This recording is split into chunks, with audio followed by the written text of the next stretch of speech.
É isso aí, amados irmãos. Então vamos continuar a nossa série de mensagens. Abra comigo lá em Hebreus. Hebreus, capítulo 1. Leremos a partir do versículo 5 até o versículo 14. Hebreus 1, de 5 a 14, dando aí continuidade na nossa série. Na semana passada nós falamos sobre a revelação de Deus. Então o autor, ele diz que o Senhor se revelou muitas vezes, de muitas maneiras, aos pais, pelos profetas. Essas revelações que foram cada vez mais progressivamente ampliadas, dando ali mais ênfase e concretizando a mensagem de redenção ao longo do tempo.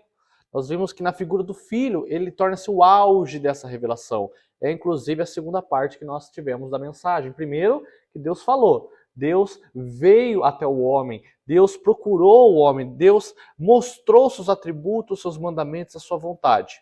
E criou aquele plano de redenção, no qual torna-se mais enfático, torna-se mais claro na figura do Filho, em Jesus Cristo, a redenção nele. Então aquilo que era sombra do Antigo Testamento, ele é esclarecido na figura do Filho, ali na plenitude dos tempos, no Novo Testamento. E hoje nós vamos dar então continuidade a essa mensagem. Hebreus então, capítulo 1, a partir do versículo 5 diz assim: Pois a qual dos anjos Deus em algum momento disse, você é meu filho, hoje eu gerei você? E outra vez, eu lhe serei pai e ele me será filho? E novamente, ao introduzir o primogênito no mundo, diz, e todos os anjos de Deus o adorem. Ainda, quanto aos anjos, diz, aquele a seus anjos faz ventos, e a seus ministros labareda de fogo. Mas a respeito do Filho diz, o teu trono, ó Deus, é para todo sempre. Cetro de justiça é o cetro do teu reino. Amaste a justiça e odiaste a iniquidade. Por isso Deus, o teu Deus, te ungiu com óleo de alegria, como a nenhum dos teus companheiros. Diz ainda, no princípio, Senhor, lançastes os fundamentos da terra, e os céus são obra das tuas mãos. Eles perecerão, mas tu permanecestes. Todos eles envelhecerão como veste, como manto tu os enrolarás, e como roupas serão igualmente mudados. Tu, porém, és o mesmo, e os teus anos jamais terão fim. Ora, a qual dos anjos Deus em algum momento disse, sente-se à minha direita, até que eu ponha os seus inimigos por estrado dos seus pés? Não são todos eles espíritos ministradores enviados para serviço a favor do que hão de herdar a salvação? Vamos orar mais uma vez? Ó Deus, que a partir dessa série de mensagens nós possamos aprender mais a respeito de Cristo, da superioridade dele, do amor, da graça que é investida através dele. Ó Deus, que o Senhor fale conosco através dessa mensagem, que possamos conhecer mais ao nosso Redentor, valorizá-lo e fazer dele partícipe das nossas vidas. Porque como a primeira mensagem nós aprendemos, o Senhor não é um Deus distante, mas o Senhor é um Deus que se revelou, um Deus que veio até o homem para se relacionar com o homem. Nós ainda pecadores, tão ofensores do Senhor, e mesmo assim o Senhor veio até nós. Obrigado, Pai. Fala conosco através dessa mensagem. Em nome de Jesus. Amém. Amados irmãos, eu me recordo bem nos meus tempos de quartel, quando chegava um general. Todo ano, um general ia até o quartel, pelo menos aí umas 2 vezes ao ano. E quando chegava o general, ele parava o quartel. Tudo girava em torno da visita do general. E ele era aquele homem com uma superioridade, com uma autoridade sobre o quartel, sobre o aquartelamento, o batalhão que ele fosse visitar. E aonde ele chegava, ele mostrava sua superioridade. E quando eu falo superioridade, eu quero dizer a hierárquica.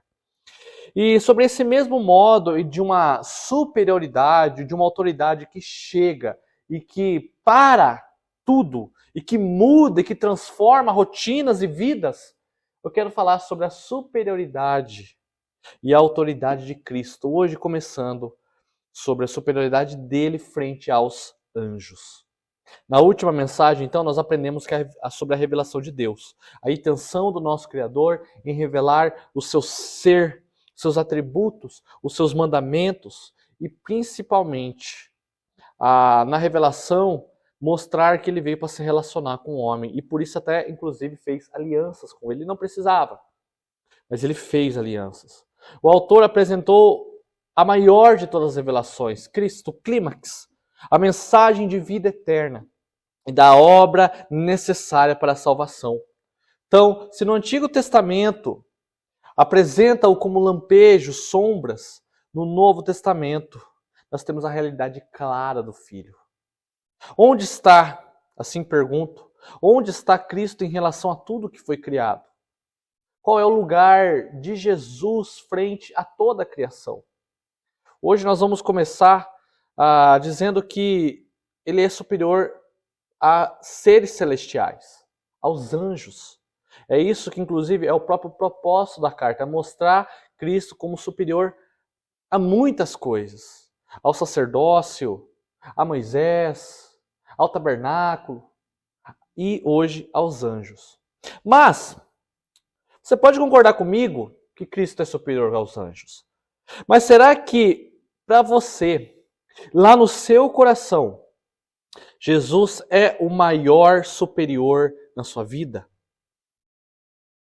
O homem, talvez aí eu digo você, tenha dificuldade nessa prioridade de Jesus na sua vida. A prioridade de Jesus acima daquilo que você tem em sua vida, acima da sua família, acima do seu tempo, do seu dinheiro, da carreira, de pecados, de emoções, de sentimentos. Será que tem algo que está acima dele na sua vida?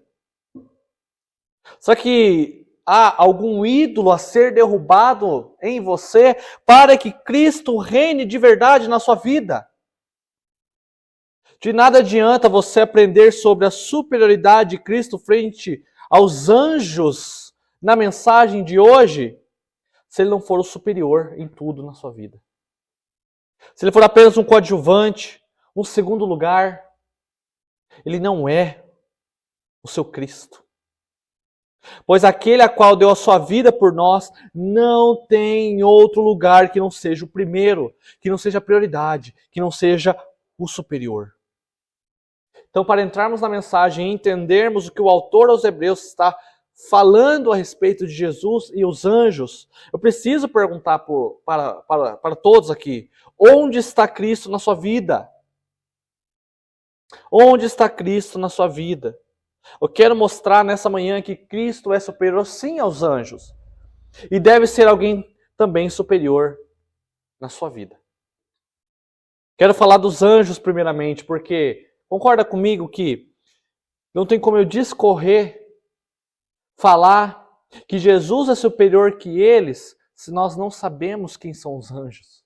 Então quero, antes de entrar propriamente no texto, eu quero falar sobre isso, entrar inclusive no seminário, a gente estuda sobre angeologia, um tema talvez que não é muito falado na igreja, mas a minha pregação não vai ser focada neles, ainda que eu venha a citá-los. E o autor bíblico ele traz muitas referências do Antigo Testamento, principalmente de Salmos, para falar de Cristo e compará-lo aos anjos. Mas então tá bom, o que são os anjos? Eu trouxe aqui um conceito dizendo que os anjos são seres celestiais criados que estão a trabalho de Deus na criação. Vou repetir. Anjos são seres celestiais criados que estão a trabalho de Deus na criação. Tudo foi criado por Deus. Ou seja, tudo foi criado também por Cristo, porque Ele estava no princípio de todas as coisas. Logo, também criou os anjos. Lá quando nós vemos em Neemias 9:6, lá diz, só Tu és Senhor, fizestes o céu dos céus e todo o seu exército, a terra e tudo que nele há, os mares e tudo que há neles, Tu conservas a todos com vida e o exército dos céus te adora. Ou seja, há um exército nos céus. E eles trabalham a serviço do povo, de Deus, a igreja. Na verdade, eles trabalham para Deus. E onde eles trabalham? Para serviço do povo dele, da igreja. E por que eles foram criados? Aqui eu já citei, criados para serviço de Deus. Então, eles obedecem às ordens de Deus. Salmo 103, 20 fala: bendiga o Senhor os seus anjos, valorosos em poder, que executam as suas ordens e lhe obedecem à palavra. Então, os anjos não são independentes, autônomos, eles seguem as ordens de Deus. Eles também trabalham como mensageiros fiéis de Deus. Nós vemos no Antigo Testamento algumas vezes que anjos aparecem para trazer uma notícia, para trazer ali uma vontade divina. Como também no Novo Testamento, inclusive no próprio anúncio a Maria, que ela daria a um filho pelo Espírito Santo, e esse filho se chamaria Jesus, e ele salvaria o povo dos pecados deles. Então os anjos também tinham essa função como mensageiros. Também, além disso, nós aprendemos que os anjos foram criados para darem glória. Glória a Deus, adoração, ações de graças. Em Isaías 6,3, quando o profeta tem aquela visão do reino, aquela visão celeste, ele vê os anjos falando: santo, santo, santo é o Senhor dos exércitos. Toda a terra está cheia da sua glória. E lá diz que ele vê serafins adorando a Deus. Amados, os anjos protegem o povo de Deus. Protegem o povo de Deus. Salmo 91, 11. Porque aos seus anjos ele dará ordens a seu respeito, para que guardem você em todos os seus caminhos. Eu sei que eu estou citando até muitos versículos, inclusive do próprio Antigo Testamento, porque eu quero realmente trazer o entendimento das Escrituras a respeito dos anjos. Quais são as suas funções? Então, desde o Antigo Testamento, nós vemos anjos trabalhando em favor dos crentes. Os anjos aparecem a Abraão, né, aqueles 3 varões, que vem falar com ele, no sentido, inclusive, um deles, numa teofania, né, uma manifestação do Senhor. Aí desses 2 vão lá, salvam Ló em Sodoma. Aí depois, ao longo da história da redenção, um anjo socorre Agar e o seu filho Ismael, estava quase morrendo no deserto. Um anjo aparece a Isaac. Um anjo aparece a Moisés. Né? Alguns falam que o Senhor aparecendo ali na sarça, também uma figura de um anjo. Nós vemos um anjo aparecendo a Josué para a condução do povo até Jericó. Vemos um anjo aparecendo aos juízes, lá para Gideão. Depois ao profeta Elias e assim por diante. Os anjos aparecem a serviço de Deus para proteger e anunciar a vontade dele para o povo. No Novo Testamento, do mesmo modo, quando Cristo passou pelos seus momentos difíceis no deserto, Mateus 4,11 fala que depois de ser tentado pelo diabo, vencer aquele desafio que o diabo estava tentando impor a ele, mostra que os anjos vieram até Jesus e o serviram a ele. A agonia de Jesus no Jardim das Oliveiras, Jesus orou até suar sangue. Então o anjo de Deus desceu do céu e lhe trouxe o conforto que o seu Redentor, ou melhor, que o Redentor da humanidade precisava. A ressurreição de Jesus Cristo, os primeiros mensageiros a anunciar a ressurreição para aquelas mulheres foram anjos. Na ascensão, quando Cristo vai aos céus e os discípulos ficam olhando para cima, vendo, um anjo aparece e fala: por que vocês estão aí? Por que vocês estão olhando para os céus? Do mesmo modo que ele foi, ele vai retornar. Nós aprendemos, através das Escrituras, que os anjos, eles são incorpóreos. Eles não têm um corpo físico, mas ainda que eles assumem uma forma corpórea.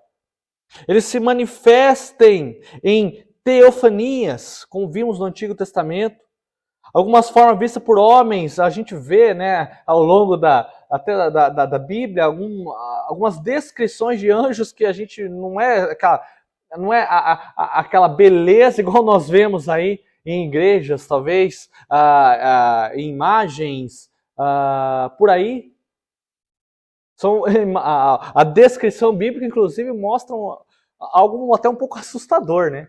Mas só a forma como esses homens viram serafins, querubins e assim por diante.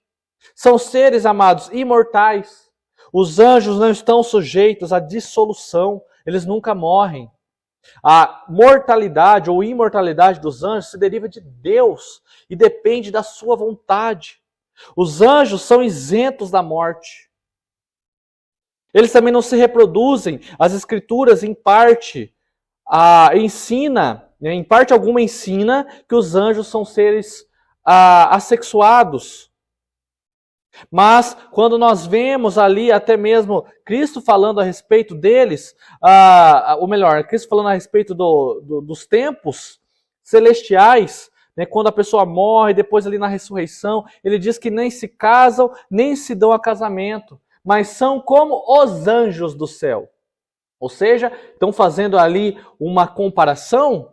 Então, aqueles que morrem e depois vão para a ressurreição e não se dão a casamento são como os anjos. Logo, os anjos não se dão a casamento. Logo, não se reproduzem. Então, aquilo que foi criado no início pelo Senhor, aquela é a quantidade. E eles são poderosos, dotados de poder sobre-humano. Nós vemos lá em Isaías 37, 36, que um anjo do Senhor saiu e matou 85 mil homens no arraial dos assírios. Então são uma classe de seres superiores, assim no sentido de poder, são superiores aos homens. São numerosos, Hebreus 12, 22 fala que são milhares e milhares. E aí a gente tem as classificações, né? Arcanjos, querubins, aí tem os nomes também, Miguel, Gabriel. Mas algo também que é interessante sabermos a respeito dos anjos, que alguns sofreram uma queda. As Escrituras não revelam qual foi o pecado específico desses anjos. Tudo o que se sabe é que eles pecaram contra Deus. Tanto em Judas 1,6 quanto Pedro 2,4 falam a respeito desse pecado que eles fizeram no início. Né? Lá em Judas fala, e os anjos, os que não guardaram seu estado original, mas abandonaram o seu próprio lugar, ele tem guardado sob trevas, em algemas eternas para o juízo do grande dia. Então há anjos que foram condenados, que caíram. E diante de tudo isso, diante de tratar aí de criaturas que têm poder, são imortais, são espíritos, né, não são corpóreos, não se reproduzem, são numerosos e tal, ainda assim, o Filho de Deus é superior a eles. O Filho de Deus, que também é Deus, 100% homem, 100% Deus, está acima dessas criaturas. E é isso que o autor vai desenvolvendo ao longo desse texto. Em primeiro lugar, ele diz que Jesus é o único que é aquele chamado de Filho. Versículo 5, versículo 6. Ele começa, pois qual dos anjos em algum momento disse, você é meu filho, hoje eu gerei você? E outra vez eu lhe serei pai, e outra vez eu lhe serei pai e ele será filho. Quando diz aqui, né, você é meu filho, essa citação é lá do Salmo 2,7. Lá quando diz, o rei diz, proclamarei o decreto do Senhor, ele me verá, você é meu filho, hoje eu gerei você. Inclusive, esse próprio texto também é usado por Paulo lá em Atos. No Salmo, em seu contexto original, ali no Antigo Testamento, ele se refere a um rei da linhagem de Davi. O rei era o rei de Israel, declarado filho real de Deus, no qual Deus identifica simbolicamente como seu filho que um dia viria. É um salmo messiânico que aponta para o rei verdadeiro, porque Davi, apesar de ter ali os seus tempos gloriosos, ele foi um pecador, errou. Ainda não foi um rei perfeito, mas viria da linhagem de Davi, o rei perfeito. Esse Salmo 2, ele escreve sobre esse rei em Sião, que será ungido para ser o vice-regente de Deus sobre as nações. Então aponta para algo muito maior que Davi. E quando diz, hoje eu gerei você, muitas pessoas fazem confusão, achando que Deus criou Jesus, né? Alguns inclusive acreditam, algumas seitas por aí, que Jesus é a primeira criação de Deus. Isso é heresia. Aqui quando fala, hoje eu gerei você, não está dizendo que o Senhor gerou a Jesus, né? Porque não houve tempo em que Jesus se tornou o Filho, porque ele sempre foi o Filho de Deus, dentro ali do mistério da Trindade.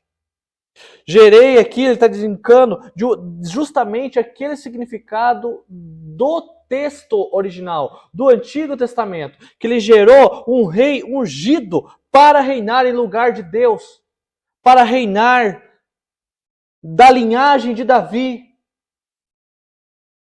É isso que quer dizer. E quando inclusive fala primogênito do mundo, outra vez pessoas defendem que uma vez que ele é primogênito, logo ele é o primeiro. Se ele é o primeiro, ele é a primeira criação.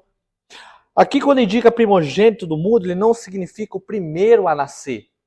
Mas inclusive conforme a cultura judaica, alguém que está em primeiro, alguém que é prioridade, alguém que é o líder. Eu vou citar um exemplo para você.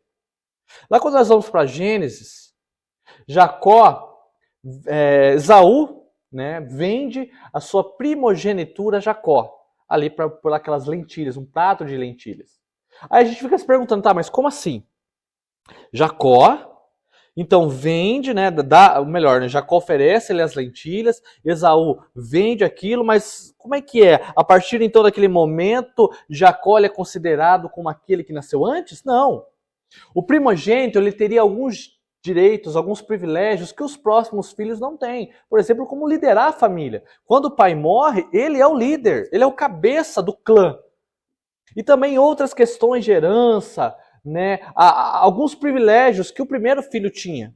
Então, quando há essa troca de Esaú com Jacó, que também não tem nada a ver com a bênção posterior que Jacó receberia, lá quando eles tentam novamente enganar o pai, aqui é uma troca do que seria o futuro líder daquela família. Quem iria conduzir judicialmente, quem iria conduzir tudo que estava em torno daquela família. E também teria alguns privilégios.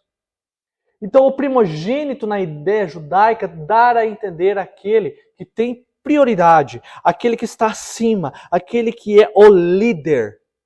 E quando diz que Cristo é o primogênito do mundo, não é que ele foi criado, o primeiro criado, não. Mas é porque ele é o líder, ele é o cabeça, ele é o primeiro. Ele é acima de tudo. E nós vemos várias vezes que Jesus ele ora ao Pai. Ele ora. Então também quem diz que Jesus e o Pai é a mesma pessoa também tem heresia, porque são duas pessoas distintas.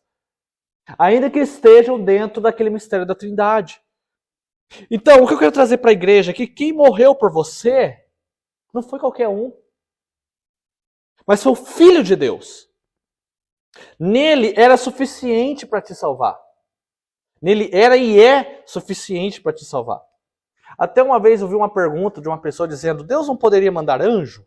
E vamos lá, anjo não tem pecado, anjo também é poderoso, anjo é ser celestial, anjo está em obediência, está a trabalho da igreja. Será que anjo não poderia ter vindo e cumprido a obra? Mesmo assim, queridos, os anjos, mesmo que tivessem feito isso, ainda não seria o suficiente. Não seria suficiente. Por isso que somente a obra de Cristo é suficiente. Porque diferente dos anjos, faltou o amor, a graça, o ato de chamar a responsabilidade para si. Porque uma vez que Jesus é Deus dentro do mistério da Trindade, nós podemos dizer que o Senhor chamou a responsabilidade do plano de redenção para si. E enviou o seu Filho para cumprir essa tarefa. Ele não terceirizou. Ele não terceirizou a obra, mas ele tomou para si. Em amor de nós. Algo que jamais os anjos conseguiriam fazer. Só o Filho podia fazer essa obra, porque o Senhor chamou-o para isso. Isso mostra o grande amor dele por mim e por você. E nesse amor podemos repousar as nossas vidas e a nossa fé. Quão maravilhoso é essa mensagem, essa essência da nossa fé. Por amor, Deus entregou o próprio Filho por pecadores. Entregou o próprio Filho. Isso mostra a primeira superioridade de Jesus em comparação aos anjos. Jesus é o único que Deus chama de Filho unigênito. Os anjos não. São criaturas como eu e você. O mais próximo é porque a gente chegou, agora a gente é reconhecido como filhos de Deus, mas por intermédio de Cristo. É por graças a Cristo que nós somos chamados de filhos de Deus. Senão seríamos somente criaturas. A nossa filiação só depende unicamente de Jesus. Quando você estiver desanimado, lembre-se, o Filho de Deus morreu por você. E Ele prometeu te buscar para um contexto melhor na eternidade do seu reino. Quando você perder a razão de viver, saiba que o Filho de Deus morreu para te dar uma razão para se viver. O Filho de Deus na cruz do Calvário é a maior demonstração que o Senhor o ama e quer que você tenha uma vida de discipulado com Jesus. Não é uma vida de brincadeira. Não é uma vida de aparentar ser cristão, mas na verdade não é. Ter o nome no hall de membros, mas não ser e não ter o compromisso e a responsabilidade do que é ser cristão, tanto dentro quanto fora da igreja. Foi o Filho de Deus, não anjos, que pagou um preço alto na salvação, para a salvação, lá na cruz.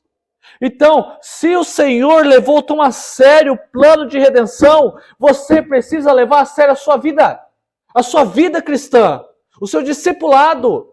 Vida cristã não é brincadeira. Se o Senhor foi tão longe por você, como você está respondendo a isso? Tenha a decisão de mudar. Tenha a decisão de mudar suas condutas, mudança de vida, deixar pecados para trás e se arrepender e viver com Cristo.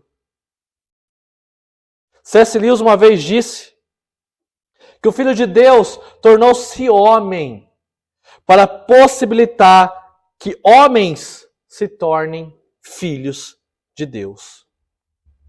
Olha que mensagem maravilhosa. Em segundo lugar também, nós aprendemos que Jesus é aquele reconhecido como rei. O versículo de número 8, ele fala dos anjos no versículo 7, mas depois no 8 ele diz, mas a respeito do Filho, não os anjos, o Filho. O teu trono, ó Deus, é para todos sempre. Cetro de justiça é o cetro do teu reino. Amaste a justiça e odiaste a iniquidade. Por isso Deus, o teu Deus, te ungiu com óleo de alegria, como a nenhum dos teus companheiros. Para qual anjo o Senhor designa um trono? Nenhum. O único que é digno do trono de Deus é o Filho. Aqui fala que os anjos fazem ventos e a seus ministros labareda de fogo. Ou seja, ainda que os anjos façam algo, qual deles é digno de receber o trono de Deus? Nenhum, a não ser Jesus. Esse versículo é uma citação do Salmo 45, 6 a 7, que fala do ungido de Davi e a sua noiva. Então é um salmo de celebração de um casamento, de um rei em Israel. E ele fala ali da linhagem real de Davi. Com o Novo Testamento fica evidente que o nosso rei, Jesus, aquele que Deus deu um trono, se entregou também por sua noiva. Se entregou por mim e por você. Se falamos de um rei, precisamos também falar de um reino, de súditos. Porque o que é um rei sem um reino? O que é o rei sem súditos? O que é o reino dos céus? O que é o reino de Cristo? Aqui nós vemos que é o seu domínio e autoridade sobre sua criação, mas especificamente na humanidade redimida, chamando seus eleitos, o seu povo, para um coletivo. E esse coletivo, a igreja, ela é o agente desse reino. que avança, chamando pessoas e mais pessoas e redimindo esse mundo através do nome de Jesus, da pessoa de Jesus. E o mundo só estará plenamente redimida quando o Rei vier e limpar o homem do pecado, e separar os ímpios dos eleitos, e fazer novos céus e novas terras. Então o reino de Deus não é um lugar específico, geográfico, um país determinado, uma nação. Mas o reino de Deus é o domínio de Cristo sobre os eleitos, sobre o coração, como alguns reformadores dizem, os corações dos cristãos. É o reino que já é presente e ainda não. Nós já somos reino de Deus, nós já estamos na sua fase terreal, mas nós já estamos nesse reino. Mas ainda virá o seu reino de uma forma plena. Por isso que eu creio veemente, dentro da minha convicção doutrinária, que Cristo já reina. Nós já estamos nos 1000 anos de Cristo. Onde Ele dá os seus mandamentos, os seus valores. Percebe que durante o seu ministério, no Sermão do Monte, Ele nada mais discorre sobre a ética desse reino, sobre os seus valores. Por isso que são lições tão práticas. Ele fala das bem-aventuranças, fala da lei, fala do ódio, do divórcio, fala da oração, do jejum, fala das preocupações e assim por diante. Porque esse é o modo como os cristãos, aqueles que fazem parte desse reino, assim vivem. O Filho está governando a sua vida. E esse reino terá plenitude no retorno de Jesus. O reino, a presença de Jesus, do ser de Deus, junto com os seus súditos. E você faz parte desse reino. Foi entregue a você por graça. Às vezes o crente tem a mania de dizer que foi entregue de graça. De graça para você. Porque para Jesus teve um alto custo. E foi entregue por graça. O mundo pode te frustrar. Pessoas podem te machucar, te abandonar. Você pode sofrer por muitos motivos. Você pode considerar a sua vida uma droga. Mas nada vai tirar o reino que o Senhor concedeu para você. Cujo reinado é aquele que morreu para te salvar. É isso que manterá você confiante na fé. Isso que te levantará. Isso que vai te converter. Que vai fazer com que você tenha arrependimento de pecados. E pela fé, somente pela fé em Jesus, você se integra nesse reino. O processo é sempre o mesmo. Ele vem depois de um arrependimento e uma decisão. Você já teve essa decisão? Está esperando o quê para tê-la nesse momento? Em terceiro lugar, nós aprendemos também sobre esse texto em comparação aos anjos, que Jesus é aquele que estava no princípio de tudo. Jesus é aquele que estava no princípio de tudo. Dos versículos 10 até o versículo 12, diz: No princípio, Senhor, lançaste os fundamentos da terra, e os céus são a obra das tuas mãos. Eles perecerão, mas tu permaneces. Todos eles envelhecerão como veste, como manto tu os enrolarás, e como roupas serão igualmente mudados. Tu, porém, és o mesmo, e os teus anos jamais terão fim. Quando diz lançaste os fundamentos da terra, e os céus são obras da tua mão, nós aprendemos que uma vez que Cristo estava no início de tudo, e Ele é eterno, nós reafirmamos o lugar dele na criação. Não como ser criado, mas aquele que é o Criador também. Aquilo que João fala no início do seu evangelho. No princípio era o Verbo estava com Deus, o Verbo era Deus. Todas as coisas foram feitas por intermédio dele. Nós aprendemos que não só os anjos, mas o homem são seres criados dele. São seres que vêm dele. Então quem somos nós para questioná-lo? Jó, lá durante a sua crise, que acontece, nós sabemos bem a história, Deus fala para ele: ei Jó, onde você estava quando eu lancei os fundamentos da terra? Responda se você tem entendimento. Quem determinou as medidas da terra, se é que você sabe? Então, tanto nós, quanto os anjos, nós fomos criados, mas Cristo é eterno. Estava no princípio. E lá naquele princípio, que é um mistério para o homem, o Senhor cria um plano para redimir o seu povo, a sua alma. Os anjos não conseguiram isso. Eles não estavam desde o princípio. Ainda que foram seres criados antes de nós, provavelmente. Né? A Bíblia não fala a respeito disso, é uma mera dedução. Mas o que a gente sabe é que eles foram criados como nós. E eles não estavam desde o princípio, mas o Filho sim. E lá naquele princípio, Deus cria o plano de redenção. E quando a palavra fala que ele permanece o mesmo, hoje, sempre, e jamais os anos terão fim, ele está falando da imutabilidade de Jesus. Ele é o mesmo. As coisas passam, os tempos passam, as pessoas mudam, mas Jesus não. Você conhece alguém que mudou com você? Ou você mesmo não mudou nos últimos anos? Todo mundo muda. Eu, dos meus últimos anos para cá, eu mudei. E espero mudar mais, evoluir como pessoa, como cristão. Mas Cristo não muda. Ele é o mesmo misericordioso.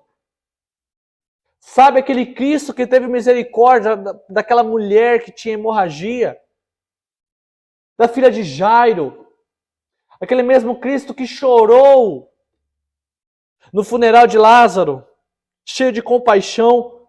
Ele é o mesmo misericordioso, o mesmo bondoso, o mesmo justo.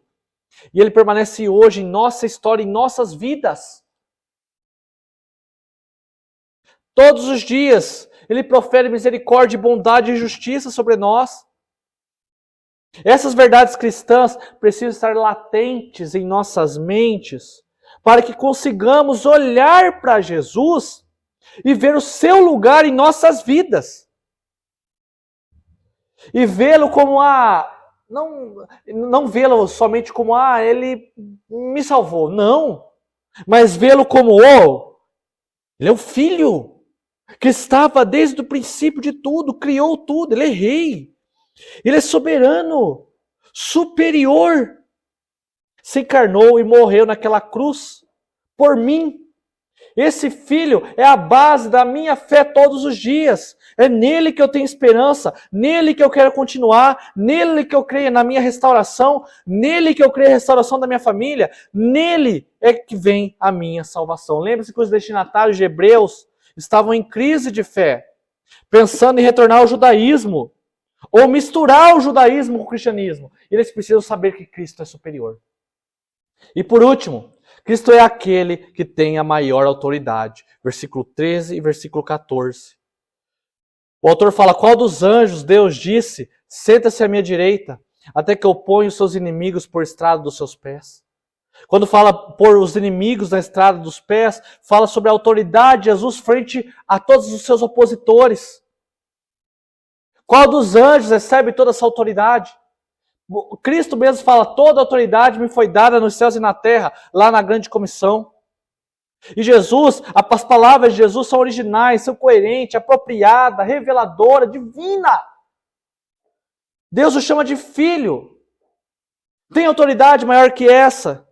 Nós temos o privilégio de ser chamado hoje de filho, mas ainda não está comparado ao Filho unigênito do Pai.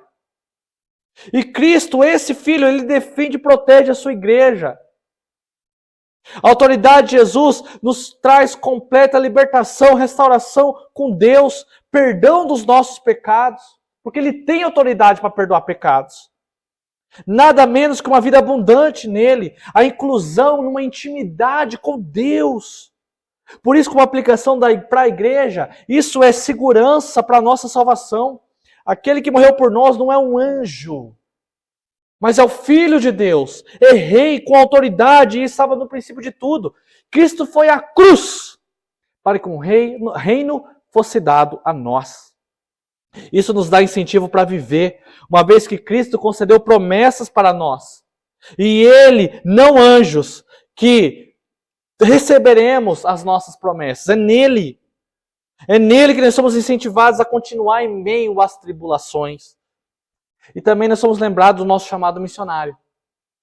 De pregar a palavra, levar as boas novas do reino desse filho, desse rei, para que outros recebam o privilégio da salvação que nós temos como igreja e está sob a proteção e o cuidado de Cristo.